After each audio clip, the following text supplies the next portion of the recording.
کہ تقدیر کیا ہے. اگر سب کچھ پہلے سے ہی لکھا لکھایا ہے تو ہم اپنے اعمال کے ذمہ دار کس طرح ہوئے؟ پھر اعمال کی جزا و سزا کیسی؟ پھر جنت و دوزخ کے کیا معنی؟ وضاحت فرمائیں. بھئی سچی بات یہ ہے کہ اس سوال نے ایک عرصے تک مجھے بھی ستائے رکھا، اور میں سوچتا رہا کہ اگر واقعی اللہ تعالیٰ نے پہلے سے ہی سب کچھ لکھ دیا ہے کہ میں اتنے بج کر اتنے منٹ میں بیٹھ کے یہاں پہ ایک لیکچر دوں گا، یہ تقریر کروں گا، اتنے بج کر اتنے منٹ پہ نماز پڑھوں گا، اتنے بج کے اتنے منٹ پہ فلاں کو گالی دوں گا، فلاں کو تھپڑ ماروں گا، یہ پہلے سے ایک میرا شیڈول مرتب ہے اللہ کے ہاں، لکھا لکھایا پروگرام چھپا چھپایا موجود ہے. میرا کیا قصور؟ تو لکھنے والے کا قصور ہے. بات تو خطرناک ہے نا. تقدیر کیا ہے؟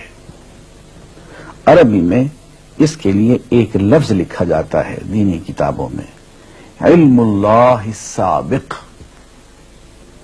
اللہ کا علم جو پہلے سے اسے حاصل ہے.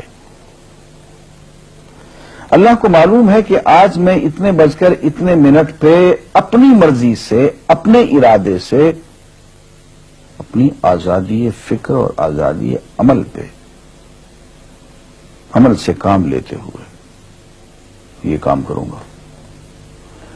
اب بھائی کام تو میں اپنی مرضی سے کر رہا ہوں، اپنی آزادی سے، اپنے ارادے سے کر رہا ہوں، لیکن اتنی سی بات تو مانو کہ اللہ تعالیٰ علام الغیوب ہے، علیم بذات الصدور ہے.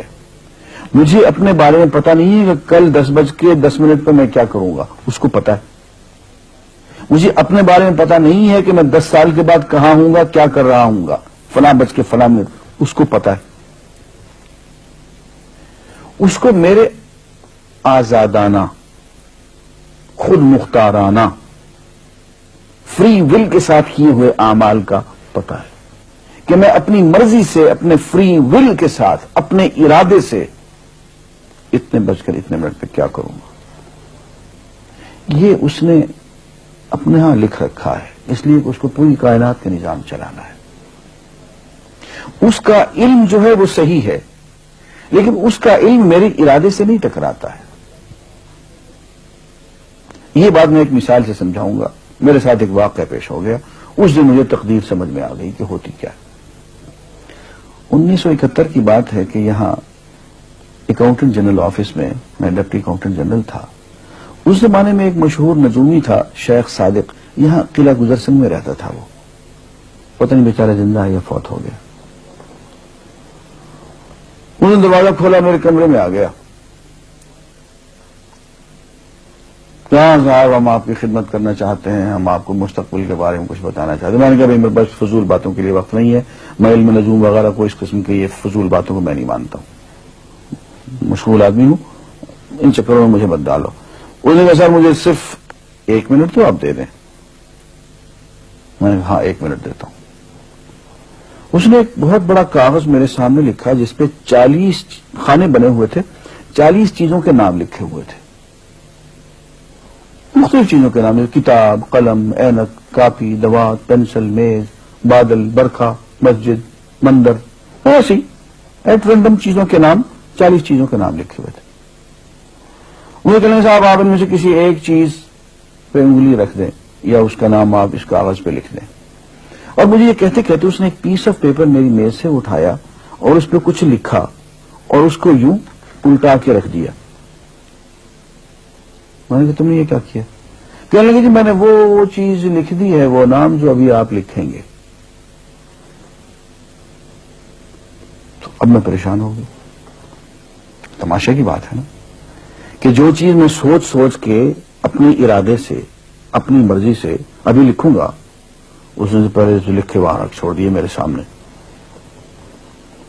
اب میں سوچ میں پڑ گیا کہ یار وہ چیز لکھوں جو اس نے نہ لکھی ہو. کبھی میں اس کا ارادہ کروں، کبھی اس کا ارادہ کروں، تنگ آ کے آخر میں نے کسی ایک چیز کو لکھ دیا. میری یہ ہے. اس نے جب وہ الٹایا تو وہ وہی چیز نکلی. اب پتہ نہیں یہ کیا چکر تھا اس کا، خدا ہی جانے. کوئی اس کا علم ہوگا، کوئی فن ہوگا, کوئی تک بازی ہوگی, تک بندی ہوگی کوئی. لیکن اس دن مجھے پتا چلا کہ یار اس کو جو کچھ میں نے لکھا ہے اپنے ارادے سے لکھا ہے, اپنی مرضی سے لکھا ہے, اس سے پابند ہو کے نہیں لکھا. کبھی اس میں انگلی لگاتا تھا, کبھی اس پہ, آخر چونکہ ایک لکھا میں نے. لیکن اس کمبخت کو پہلے سے پتا تھا کہ میں کیا لکھنے والا ہوں, اور اس نے پہلے سے وہاں لکھ کے رکھا ہوا تھا. میں نے کہا یار ایک محدود علم والا آدمی میرے آئندہ کے اعمال کو اپنے ہاں لکھ کے رکھ سکتا ہے. چونکہ وہ عمل میں اپنی مرضی سے کر رہا ہوں, اپنے ارادے سے کر رہا ہوں, کوئی مجبوری نہیں ہے اس میں,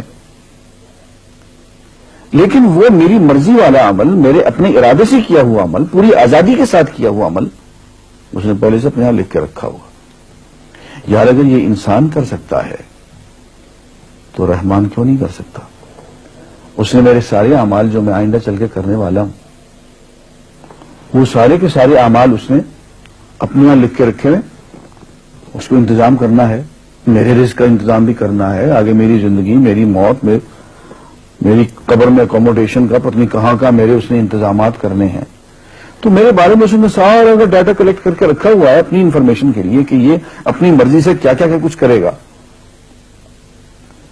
تو اس کے لکھے ہوئے ہونے سے میری مرضی ختم نہیں ہوتی, میری ذمہ داری ختم نہیں ہوتی, میرا ارادہ, میری فری ول ختم نہیں ہوتی.